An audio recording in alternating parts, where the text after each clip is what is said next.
Warm greetings from the High 10. It is Tuesday morning, June 2nd, 2020. I'd like to bring you some information pertaining to the death of George Floyd.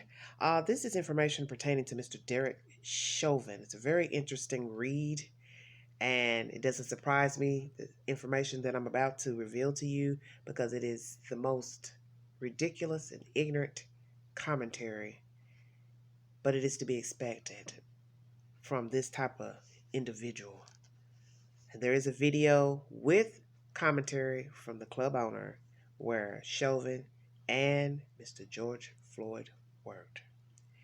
If you need verification for the storyline, please log on to the Griot. Minneapolis nightclub owner says Derek Chauvin was anxious over black customers.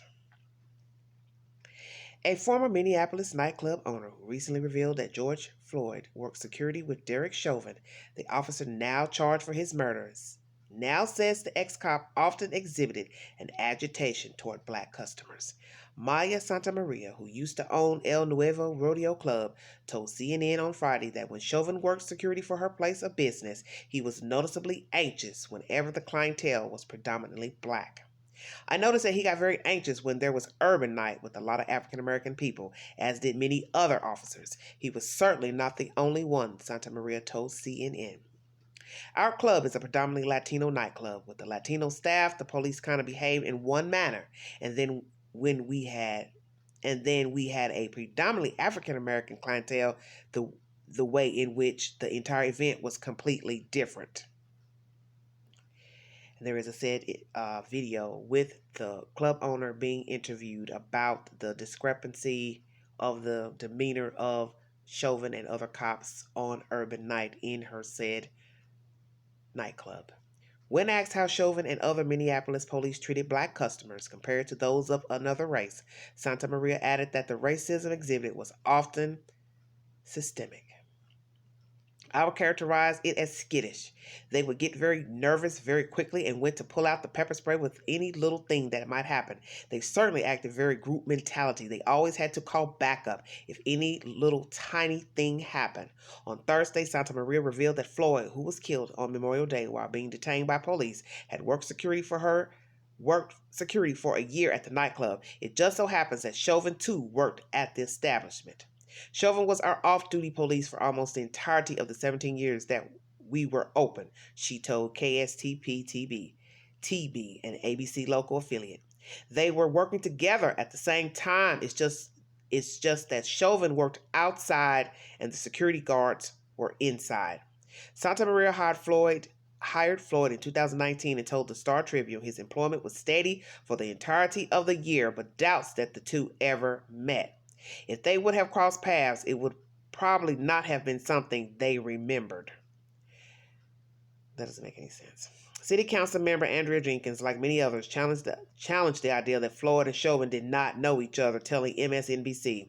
It is really interesting that right across the street from where Allie is standing is a restaurant called El Nuevo Rodeo. George Floyd worked at the restaurant. So did Officer Chauvin, Jenkins said. They were both bouncers at that restaurant for 17 years. So, Officer Chauvin, he knew George. They were co-workers for a very long time. While Jenkins, who is the vice president of the Minneapolis City Council, is right that both Floyd and Chauvin worked security for the establishment all of 2019, Floyd did not work at El Nuevo Rodeo in the early 2000s.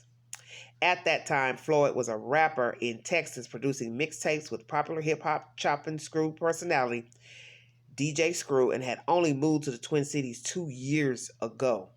Chauvin, who had a record of previous uses of force and at least one other shooting of a black civilian, was arrested and charged with third-degree murder on Friday following 3 nights of civil unrest from protesters grown outraged over a long history of racial violence by the hands of U.S. law enforcement. And then they have a short inscription saying, Floyd's death follows other high-profile shooting deaths of unarmed black people this year, including Ahmaud Arbery in Brunswick, Georgia, and Breonna Taylor, who was also shot by police in Louisville, Kentucky. And that is the said information brought to you by the Griot. Let me say this, because see, this is when I start getting a little agitated. I just brought your article on the weekend where this lady states that they would have crossed paths at some point. Now, in this said article, she's basically saying that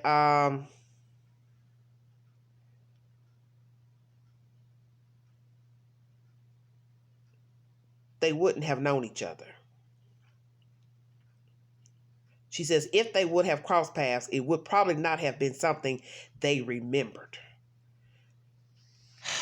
Once again, here we go. How could you not remember passing someone's path in a nightclub that you go work probably every weekend? It doesn't matter if Floyd worked there 5 months, 6 months.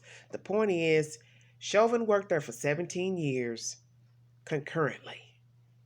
And whether Chauvin came on, whether Floyd came on in the last year or two, at some point coming in and out of the establishment to work, he saw Chauvin sitting in a police car or standing outside or leaning against a pole. How could he forget that white man's face? And that white man wouldn't have forgotten his face. Do you see where I'm going with this?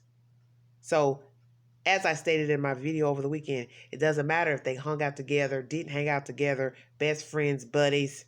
The point is, those two have seen each other at that establishment. I'm sure they've crossed paths at least once and would not have forgotten the other one's face. And I'm telling you, even if you work inside of a bar, whether you are the waitress, bar staff, wait staff, whichsoever, at some point you will learn the cops that are working, because they will come in to get something to drink. Come on now. Any of you who've gone to a bar know this. Police officers who work the beat at clubs eventually go inside to use the restroom. They go in to get a drink, soda, water, and or something to eat. So at some point, he will see the people in the room and see the staff working, security guards, Don't have to know them personally, hang with them, but he know them at least by face, if it's not even by name. So I find this odd. 2019, Mr. Floyd has worked for you. Mr. Chauvin has worked concurrently 17 years. How is it that these two never crossed paths? Because like I said, Chauvin had to go inside this bar, restaurant at some point to use the restroom, get a drink of water, a soda pop, something. That's all I'm saying. And we know come court time, he'll swear for God he didn't know who he was. Oh, I didn't know that was him when I went to the car to see who the person was that passed the counterfeit money. I've never seen him before in my life. But all it's going to take is that one little bird to say, oh yeah, they've talked, they've spoken, it's something. But this is the main gist, besides who knew who passed who at this establishment. Chauvin is a Caucasian male married to an Oriental woman. Yet this lady states he and other officers felt some type of way when they had urban night, when it was predominantly African American people patronizing the bar. How in the hell you gonna be a white man married to an Asian, working for a Hispanic person, but you feel some type of way about a black person? I'll wait. Oh, so you can distinguish between liking an Oriental. You can distinguish between liking a Hispanic. But ain't no love and respect for the black man and woman. You jiggy and all worked up, and like she said, can't wait to call for backup and get out the pepper spray and all that. Soon as somebody raises their voice to have an altercation, you want to call the cavalry for the black folks in the club. But you don't get down like that when it's all Hispanics in the club. And we know, for those of you who've ever been or heard stories about Hispanic people, not all, but some, when they throw down, they throw down. Do you understand what I'm saying? And they don't necessarily have to go get a gun, but them bad boys like knives. Come on with it. Queen bringing it to you. They will throw down and go knife to knife, knee to knee, ankle to ankle, arm to arm. You see what I'm saying? A lot of Hispanic men are known to carry knives, known to use knives. Okay? And they get to drinking on them Coronas and other drinks, and they own one, they will gladly pull a knife out and gut you. And I'm saying that. And there's no disrespect to anybody Hispanic, but I remember years ago, some people were gathering, and they were Hispanics. Obviously, they all knew each other, and they said it was at least 13, 14 of those people in a group setting, like at a home, all started fighting. And what object you think they were using? Knives. Was no guns. So that's what I'm saying. They like knives. Some of them.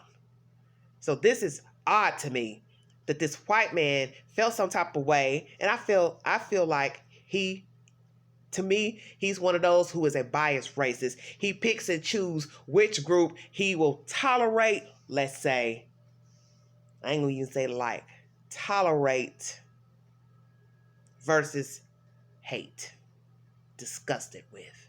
So he'll tolerate an Asian, he'll tolerate a Hispanic, but he don't like the black man.